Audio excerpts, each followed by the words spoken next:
А сега е вистинско време за гости. Нашата Искра веќе е позиционирана во делот каде што вообичаено ги причекуваме нашите гости, а денеска на 29 ноември прв наш и нејзин гостин е Зоран Спасов Дзов. Добро утро. Добро утро. Честит 29 ноември. Хвала. Прво ми честиташ. И верувам дека имате многу што да си кажете со Искра денеска. Да ти се врати.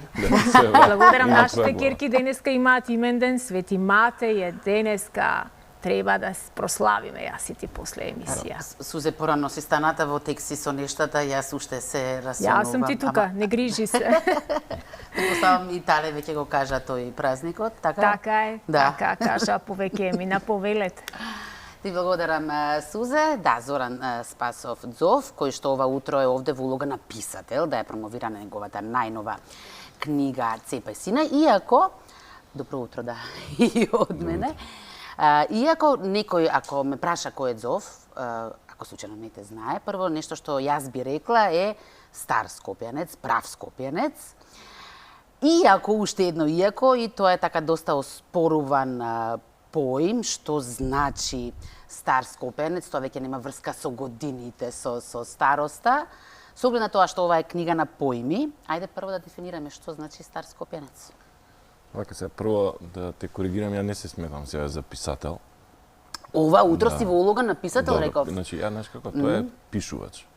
Затоа што знаеш како се писател, многу јако е тоа, не се третирам пошто ова е реално и моје хоби, а Ако влеземе во речник, дефиниција за писател е човек што напишал книга, веројатно. добро, ајде, добро, се прифаќа. Добро, ако не се чувствуваш како писател, дали се чувствуваш како стар скопјанец? Да. Се чувствувам затоа што и мајка ми и татко ми се од Скопје, значи сите сме од Скопје, како да кажам. Меѓутоа, знаеш како ќе поделиш стар скопјанец и скопјанец. За да бидеш скопјанец, знаеш, две работи треба. Прво, да го попримиш тој сленг, од сега натаму ќе зборам на сленг, ако не е проблем. А второ е, знаеш, да го попримиш духот на скопјаните. Тоа е, поготово хуморот. Хуморот, гестикулациите, псовките и така натаму. Не можеш ти сега да живееш некаде у Торонто и да се правиш, нели, македонец. Сепак се треба да попримиш. Меѓутоа, овде кај нас, оние што доаѓаат, да кажеме, не го прават тоа. И тоа е реално многу ни смета на старите скопјани. Стари сме скоро 60 години, мислам, тоа, ако се подразбира. Добро.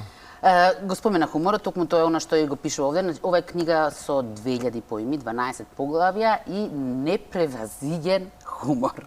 Ајде да почнеме од хуморот. Каков е нашиот хумор? Секој си има своји карактеристики. Веројатно спаѓаме во балканските хумори, немаме врска со американскиот, со британскиот. Која е нашата специфика? Нашиот хумор е дефинитивно еден од најдобрите на светот. Мислам, овој баш тука што е таа ако нешто имаме, тоа е барем хумор. Значи, и у сите овие тешки времиња, и кој се следи и Твитер заедницава, нели, и социјални мрежи и све, хуморот е единствено нешто што остана. Кој ќе умре хуморот, тоа е, како да кажам, умира како човек. Ја стално викам, книги е мој, поготово последниве 2 и 3 со Торонто Експрес, знаеш, треба побудат една емпатија, една љубов можда што дреме негде во некоја латентна состојба, и реално треба побудат и да се насмее човек на глас. Ако овие три ствари не се побудат, нема спас за тој човек. Сега вака може нескромно звучи, али тоа е тоа. Ја ги гледам и перцепирам луѓе како ги доживуваат моите книги. Најтешко е да пишуваш хумор убедливо. Значи да сега роман да пишам, цепај по 30 страни дневно, за 10 дена ќе го напишам. Меѓутоа ова е нешто што најтешка форма. Најтешка форма. И комедија да напишеш исто, знаеш, дали театарска, дали и филмска, а книга е уште потешко, затоа што книга реално начинот на пишување е друг. Ти кога ова го раскажуваш со зборови, не можеш да го доживееш онака како кога го читаш. Тоа е посебна форма на пишување. Не сме стигнати до фаза кога е изумрен хуморот, но дали се менува со текот на времето, не само на времето, со текот на проблемите, маките кои што ги живееме секојдневно. Сменет ли од оној хумор што го знаеш ти некогаш? Да. Што поише проблеми има, подобар е хуморот. А подобар? Да. Имаме повеќе материјал? Да, ти у комунизмот кој беше социјализмот, што имаше хумор, 3 вица за Тито Мујо и Хасо. Тоа. Меѓутоа, самите проблеми и Мари Џокица. создаваат. Како? И мали џокица. И мали џокица, да. Како наставничка сигурно мали џокица. Се разбира. Ти е омилен. Значи, имаш ли чувство дека порано хуморот беше по-ведар, сега по-црн, по-тмурен? Не. Сега може малце влече и на кај сарказам овој новиот, ама реално јас сум одушевен. Стварно ја уживам у ова што го имаме ние. Што, знаеш како, па поготоа ајде кој е млади, кој бевме, знаеш, ако ја например немам слух, така не бев некој најзгоден у Скопје, морав со финти, со хумор да освајам женски, нели? Не си знал гитара да свириш, значи си морал морал дрво, да. И ова, тоа посебно приказна е за гитара. Дали го има дрво како поим во книгава? Не, кратко една реченица ќе кажам, у 7 делина требаше, ја бев у мандолинско, пошто немав слух, ми купија гитара со притисок, она и на републичко првенство доаѓа овој наставникот ми вика, "Деј Зов, ти кидеш", вика, 100%, ама ќе седеш у задни ред и еден услов, ќе ти ги извадам жиците од гитарата, пошто ти правиш најбољи фаци кои свириш. Вика, ти се вознесуваш, вика, тоа и така отидов у Прилеп и победивме. Тоа е приказно. Зов, 12 поглавја, случајно, намерно? Па не, кој почнав да ги пишувам, почнав да ги делам и така искочи 12, 11 ултра смешни, едно, сакаш гледај колку смешно, сакаш како тажно, тоа што е носечко, да кажеме, за Македонија и што е уствари нели насловот е спрема тоа поглавје. 2000 поими. Да, 4 години собирани. 4 години. Цепенковистички. Што значи... Да, цепенковистички, да. Свој виден колекционер си сега на некој начин. Да. Ова му доаѓа како речник, лексикон? Па ова е лексикон поими, на изумрени, подзабораени, нови што се. Реално, да кажеме сега процентално, можеби 20% од тие се користат, 60-70% јас сум ги измислил. Значи, буквално перцепцијата, знаеш како, одликата на нашиот хумор овде, да кажеме, македонски, српски со босански, овој тука го сметам тоа, овој регион за... Он е уствари кога објаснуваш нешто со комплетно изместена слика. Значи, тоа е кога даеш паралела и тоа е уствари ненормално смешно. Што би рекол еден мој пријател, тоа го спомнав и на промоцијата, ве Зов, ти си вика цар на компаративна книжевност, како тоа ги споредиш работите. Сузе, гледав дека те интересно. Јас имав можност вчера да ја дзирнам книгата, лексиконот, речникот. Дали знаеш, например, како се вика, се извинувам, не ве разбрав, ако може да повторите? Не. Кратко и јасно. Си одвоив јас 3 мои омилени, едно од нив е што така сериозно ме врати во детството, е Рамбовка. Да. И ова сакам ти да ми го кажеш, бидејќи е подолго и верувам дека твое уста уште по-забавно, по-духовито звучи, а тоа е што е ракија. Универзално средство, нели, за лечење, за бришење, пенџириња, облоги, значи тоа е последно. И јакна.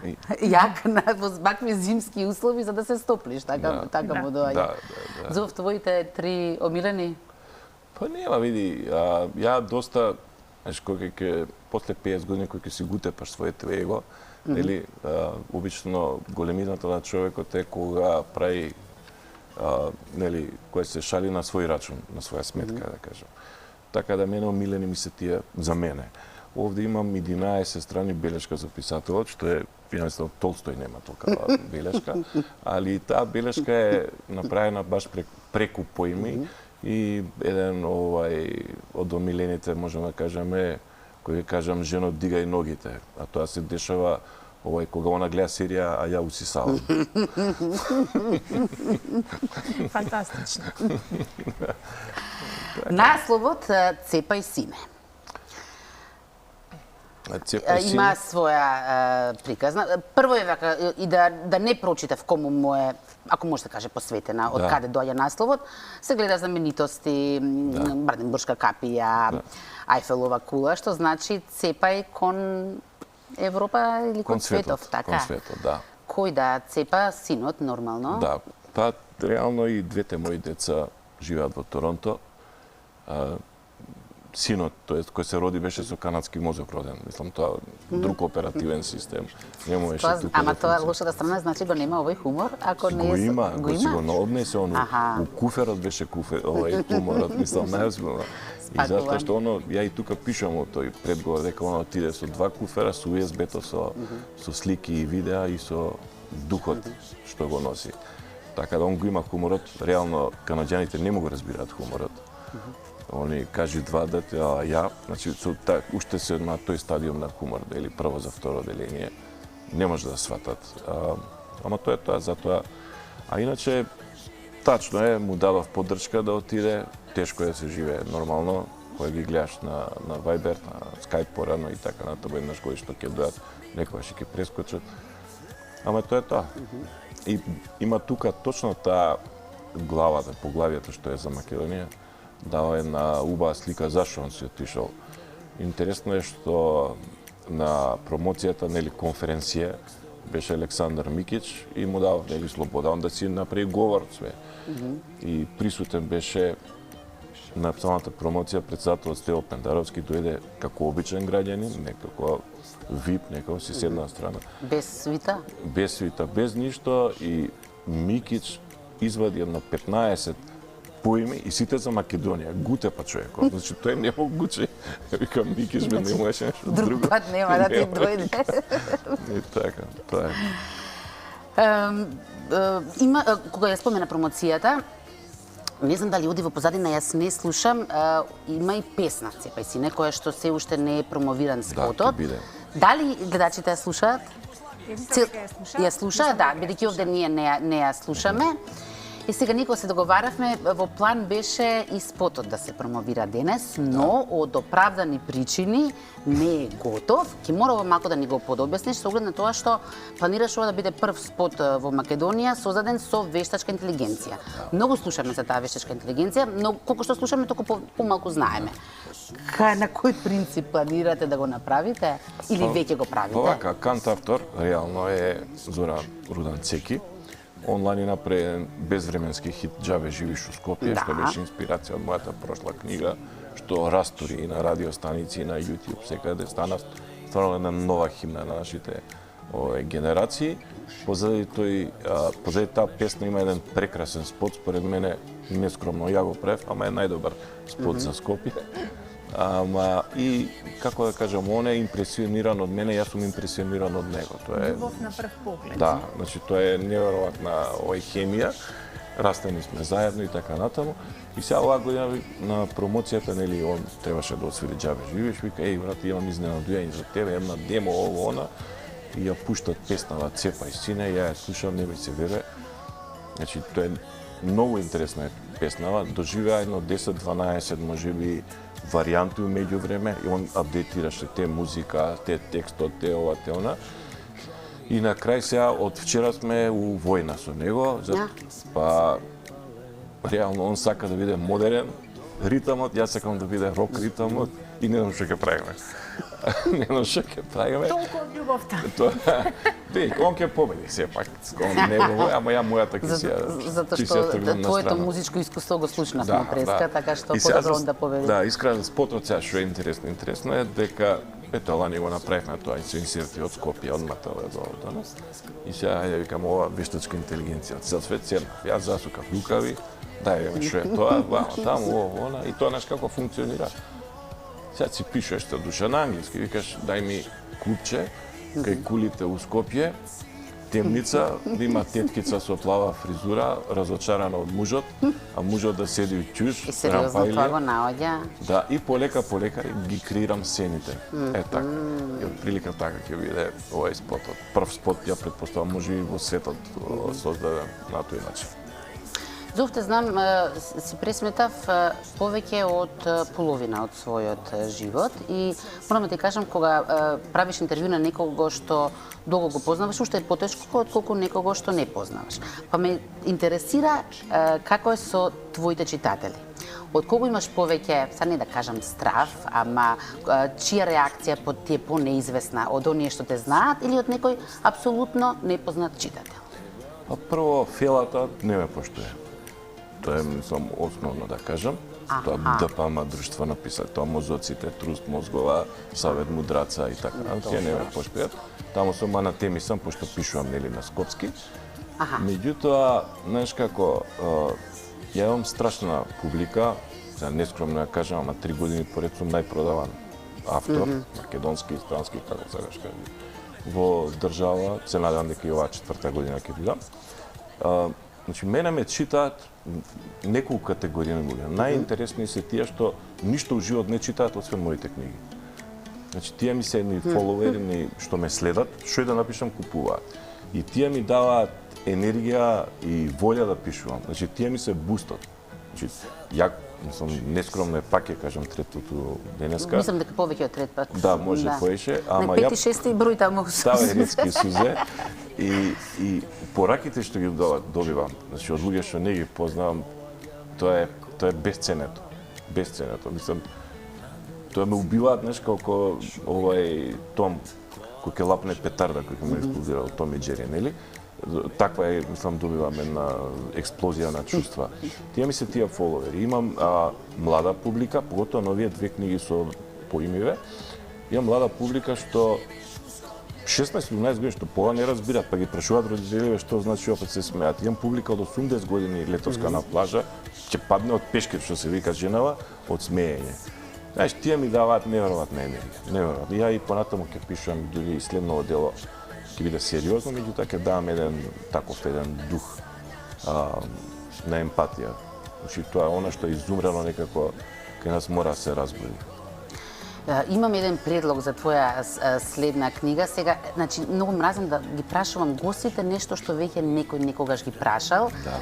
Така што однапред се извинувам доколку е тоа така. Дали некој што прашал некој од каде зов? Па ме прашал одавна беше. Ајде да повториме. Јако дете бранев Да, значи има врска голман, со... Димот Зов, познат италијански голман. Тоа кршев колена, лакто и свет, дури имав и еден полуспешен, да кажам неуспешен обид у Вардар да бранам. Нели ми даваа по 10-15 гола, ама желбата беше огромна.